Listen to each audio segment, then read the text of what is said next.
J'ai toujours eu envie de faire un bikepacking, mais j'ai jamais eu trop l'occasion. Et là, je crois que c'est vraiment le bon moment pour moi, alors je vous montre tout ça. Alors, le vélo qui va m'accompagner sur le trajet, c'est un vieux vélo Uprider que j'avais déjà dans mon garage quelque part, que je me servais pas depuis des années et des années.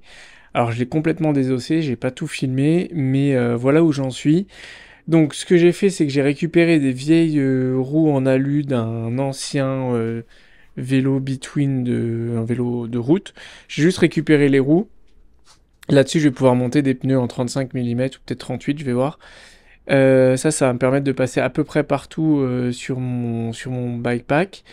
Donc sur ces roues-là, j'ai juste remonté une nouvelle cassette en 8 vitesses de chez Decathlon et j'ai gardé mes dérailleurs aussi du vélo de route.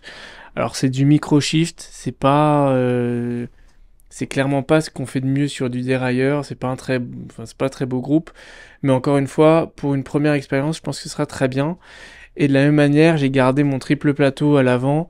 Je crois que c'est un 48, 38 et 28, si je dis pas de bêtises.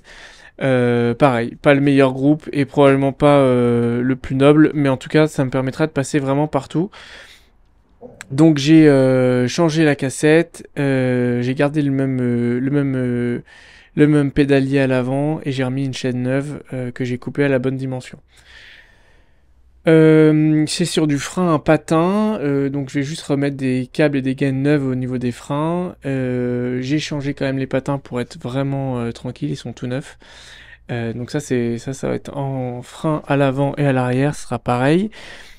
Donc qu'est-ce qu'il me reste à faire? Je vais devoir changer la potence parce que j'avais une vieille potence de vélo et donc ça me permettait de mettre que des cintres en 25 mm et moi je vais prendre un cintre gravel en 30, donc faut que je change la potence. Je vais prendre une potence plongeante comme il y avait avant et puis je vais changer du coup les pneus comme je vous disais. Je vais prendre des pneus de chez Specialized en 35 ou en 38. Voilà, alors c'était ça la potence dont je vous parlais. Donc vous voyez, le vélo à la base il venait avec une espèce de flat bar comme ça, mais j'aime pas du tout et que je voulais pas garder pour faire du gravel. Alors ça, je l'ai enlevé. Et en fait, du coup, cette potence, c'est une vieille potence. On peut mettre un cintre de 25 mm, je crois, dedans. Et maintenant, les cintres sont tous en 30. Donc il faut que j'enlève ça et que je rachète une autre potence qui me permettra de mettre un cintre gravel de 30 mm dessus. Et puis voilà, ce sera bon. Donc il me restera, oui, à mettre les pneus. Je vais changer de selle, je reprendrai une des selles que j'ai sur mes vélos de route. Et voilà, dès que j'aurai changé la selle, je vous montrerai le vélo une fois qu'il sera fini. Dès que j'aurai aussi installé toutes les sacoches du bikepack. Et puis je vous montre ça dès que c'est fini.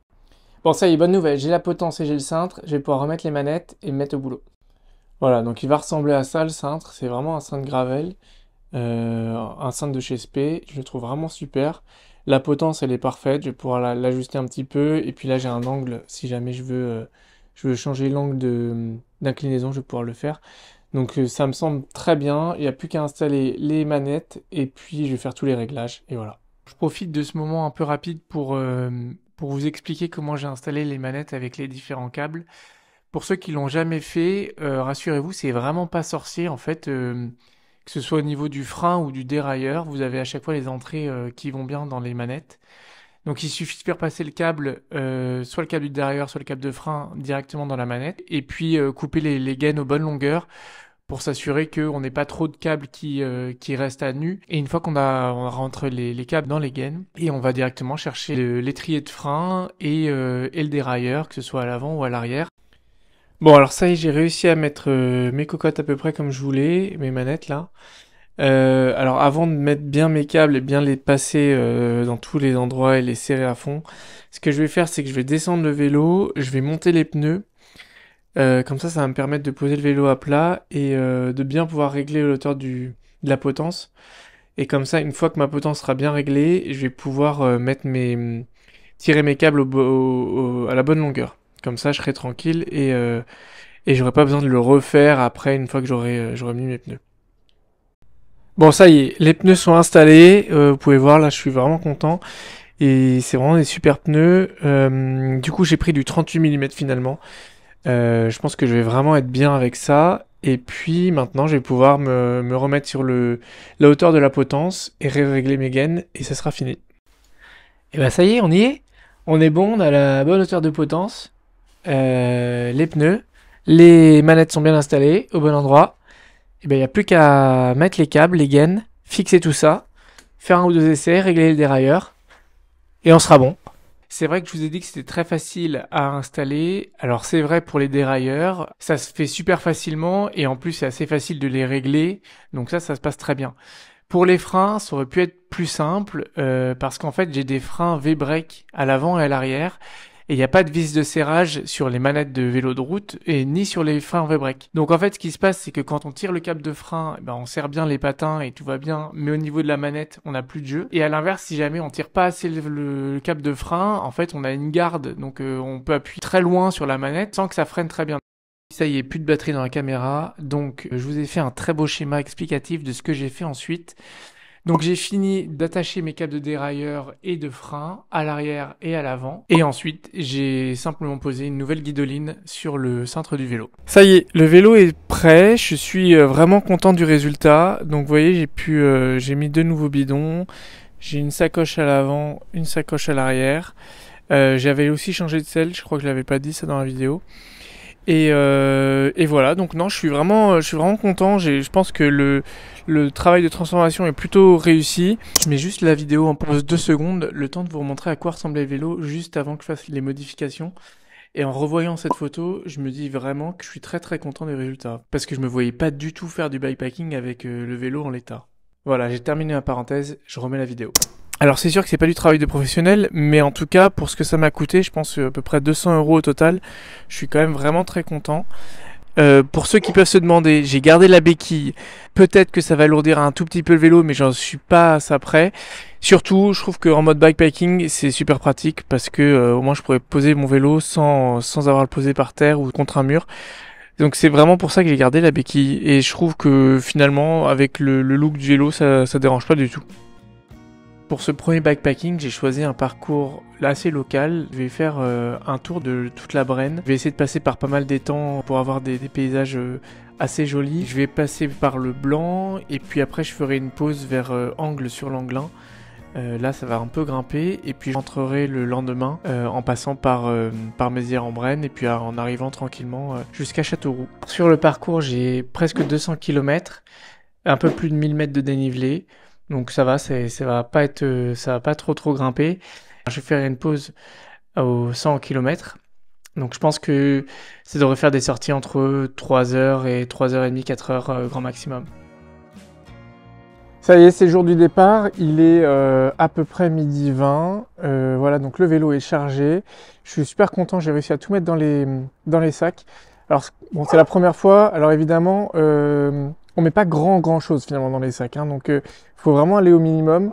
Mais je suis content, ça y est, tout est prêt et il n'y a plus qu'à rouler. Puis alors le truc cool là, c'est vraiment le temps parce que je vais avoir un super temps pendant toute la balade. Donc je pars là, je suis pour au moins 4 heures, je pense. Et ça, c'est vrai que le temps va m'aider. Il y a un peu de vent, mais je pense que ça va quand même aller. Et ils annoncent pas de pluie, là j'ai vraiment un beau soleil. Donc il n'y a plus qu'à profiter. Ça y est, premier obstacle. Va falloir que je m'arrête, je sais pas trop par où je vais passer. Voilà l'état de la route en face, alors je vais essayer de contourner. Je vais retourner en arrière par là-bas. Et puis on va essayer de trouver un chemin. Allez, c'est parti. Ça y est, on a retrouvé la vraie route. Allez, c'est parti, on continue. Bon, je voulais juste vous montrer un peu le paysage que je vois. C'est vrai que c'est pas une région surcotée, l'Indre. Et pourtant, il y a vraiment de super beaux sites. Voilà, moi quand je vois ce genre d'étang là, je trouve que c'est vraiment super beau, c'est calme. On est en pleine forêt, il fait beau, il n'y a rien à redire. Regardez-moi comme c'est beau. C'est vachement beau, non?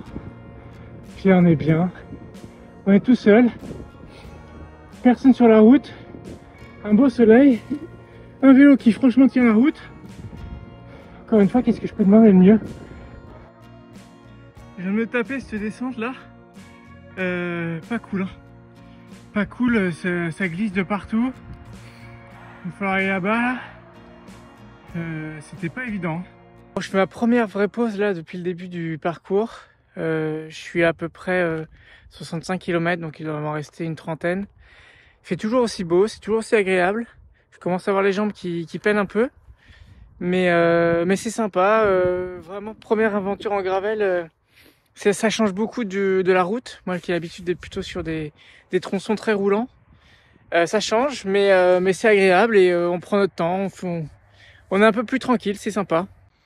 Le vélo, lui, il a l'air de pas trop mal résister. J'ai eu 2-3 petits soucis au début parce que je pense que j'avais pas suffisamment serré la tige de selle et puis et le cintre par rapport à l'esprit gravel. Mais sinon ça va, il résiste bien et il est pas si lourd en fait. Je suis à peu près 88 km. Il fait toujours aussi beau, par contre il fait toujours aussi froid. Et puis là c'est vrai que les jambes commencent à être un peu fatiguées. Il y a beaucoup de terrain gadoueux, beaucoup de terrain qui sont pas faciles d'accès, donc là ça commence un peu à tirer. Il doit me rester encore un peu moins 35 minutes je pense avant d'arriver. Donc là j'ai hâte d'arriver, de prendre une douche et de me poser un peu. Ça y est, je viens d'arriver au Airbnb. La fin du parcours a été une belle catastrophe. En fait, je sais pas pourquoi mon GPS m'a fait passer par la forêt, mais je suis tombé dans un ruisseau, il y avait des cailloux partout. Du coup, j'ai fait presque 1,5 km à pied dans les cailloux. Je sais pas du tout dans quel état sont mes cales et le reste du vélo parce que j'ai dû tomber une ou deux fois. Je suis arrivé, il faisait nuit. Donc demain matin, je vais regarder l'état de mes cales, des chaussures. Et je vais voir si je peux repartir demain ou si jamais je fais ou si jamais j'appelle l'assistance. Mais là, en tout cas, c'est vrai que la fin de parcours a été catastrophique. Bon, sinon le reste était vraiment cool, il faisait beau et tout, il faisait un peu froid, mais le reste du parcours était vraiment super. Donc là, bon, ce soir, je vais aller manger, j'ai très très faim. Et puis je vais me reposer. Et demain, on voit, quand il fait jour, l'état des chaussures, l'état du vélo. Parce que comme il y a eu de la boue aussi partout, que j'ai pas pu nettoyer la chaîne, j'ai pas envie que la boue elle sèche dessus. Donc je sais pas trop ce que ça va donner demain matin, enfin on verra. En tout cas, d'ici là, je vais me reposer, je vais manger, et puis demain sera sûrement une meilleure journée. Allez, à demain. C'est le matin, j'ai bien dormi, je me suis bien reposé. Je suis en train de préparer mes affaires pour repartir, mes barres et mes gels. Je vais remettre mes manchons. Et je pense que je vais partir avec le kawaii ce matin parce qu'il a l'air de faire encore très froid. Je vais aller me faire un petit déjeuner, là, boire un bon café bien chaud. Et puis après, je descendrai voir l'état du vélo et voir comment est-ce qu'on peut prendre la route. Et ben nous dire voilà, ça y est, c'est le matin. Il fait encore super beau, ça c'est cool. Il fait encore super froid, c'est un peu moins cool. Mais le vélo a l'air pas mal. J'ai regardé, bon la chaîne elle est un peu cracra et tout pleine de boue. Mais bon, ça devrait le faire. Donc allez, on est parti. Il reste à peu près 100 km, donc feu. Puis comment pas essayer de se motiver un peu quand on voit ce beau paysage là, regardez-moi ça. Ça donne vraiment envie d'aller rouler. Allez. Bon, je fais juste une petite pause. Je suis à 20 km là du départ. Bon, alors cool, il fait toujours aussi beau, mais qu'est-ce que j'ai froid aux pieds. J'ai les pieds gelés. Il fait -2 dehors. Là, je crois que va vite falloir que ça se réchauffe parce que ça commence à cogner vraiment fort. Donc j'ai hâte que le soleil chauffe un peu le sol, là, que ça réchauffe les pieds et que je puisse repartir en ayant un peu moins froid. Je crois que ça va être la fin pour moi. Là, il fait vraiment trop froid. J'ai les pieds, je les sens plus. J'ai essayé de m'aérer un peu là. J'ai mes chaussures. J'ai enlevé les surchaussures. J'ai essayé de marcher un peu, mais j'ai les pieds complètement gelés. Je les sens plus du tout. Alors je vais continuer d'avancer comme je peux jusqu'à la prochaine ville. Et puis une bonne voiture bien chaude va venir me chercher parce que là ça devient vraiment trop dur.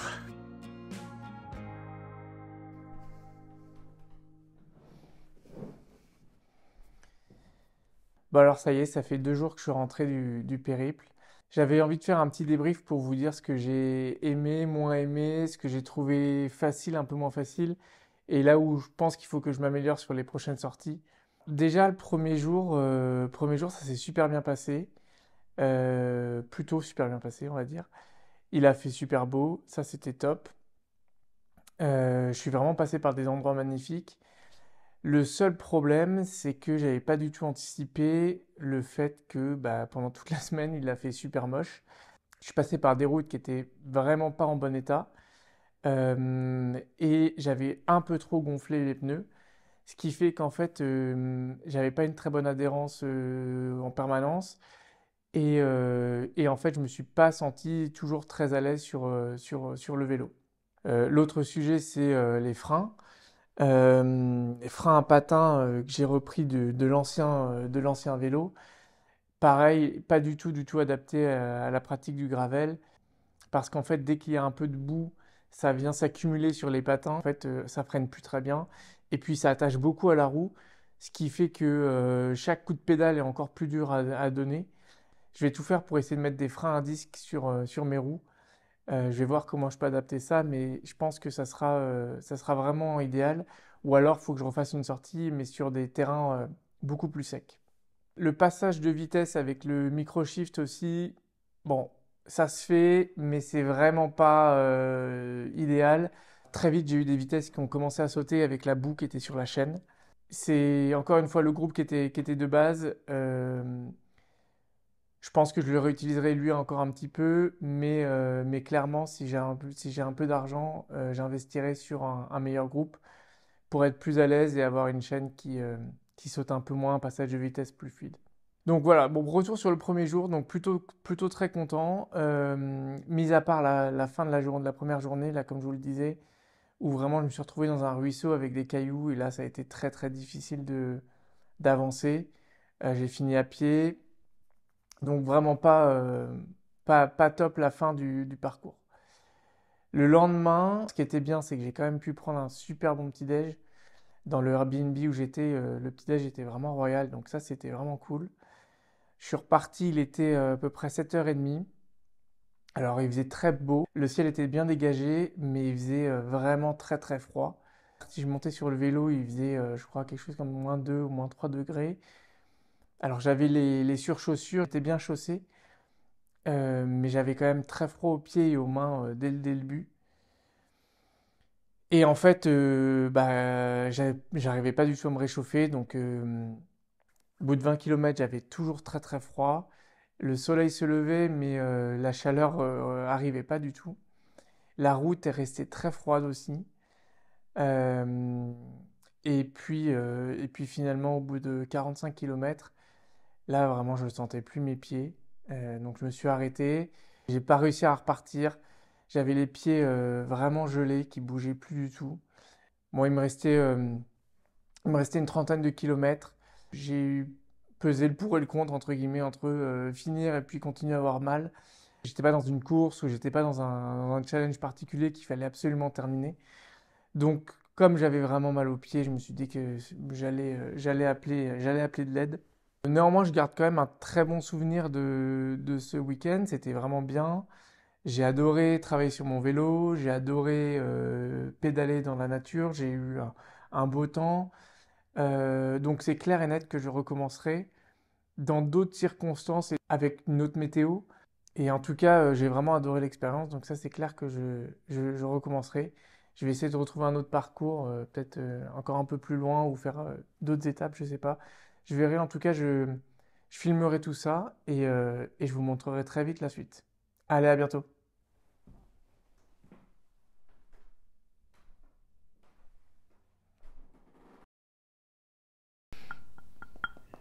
Eh, il reste encore un peu, il y a des bonus, tu vas voir. Euh, voilà l'état de la route en face. Décongestionnant pur Bon, ça y essentiel. est, je suis Dégage le à... nez de toute la famille immédiatement. Eh ben salut, bonjour. Eh ben bonjour à tous. Euh, euh, de,